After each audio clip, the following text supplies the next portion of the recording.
तो कुछ के होता है तुम पास आए तुम पास आए तुमने न जाने क्या सपने बहाए आपका दिल में laakiin bablu bangla wixii ku dhacay wax loo baahnay maaha wax badan dad soo jajabiyay saaxiibow laakiin maxad karabtaa marka rurumee ay jabiyeen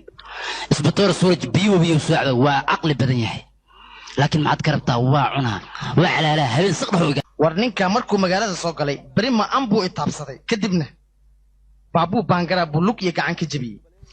aniga ninka laangaraata waxaan isku daynaa ninka soo gadano kadibna lacagtaad u geysano dhahdii kaga soo fadhiya adinka run ahaantii dadka magaalada degan markii aad dhegaysto wadnahooda dhawaqa ka yeeraya waa hal magac oo keliya magacaasna waa dambad jakal run ahaantii anigoo magaceyga sidaas looga cabsanaya misana in magaaladan gudaheeda nin xun oo nagu gumaysto waajib maahan mar kaliya tawalaal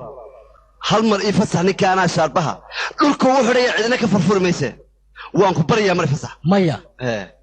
ninkaasi waan isticmaalayaa sidii kabo cusub oo markaas suuqa laga soo iibiyey kadibna waan jilcinayaa si lugahayga ugu raaxaystaan kabaasa ay sii qaban aniga jakaalow maad ka joogtid anigu waan kula talinaa bir moose tooraa waxuma dhahma ninkaas waa adagaani ijabsadaan adiga waa ku dhunshaha dhammaanta war hedda aduu waxay fahmaysad ogaadi run ahaantii ninkani nin awood loo isticmaali kara maahan waxaanu isticmaalayaa hab siyaasad wasiirka taleefonaha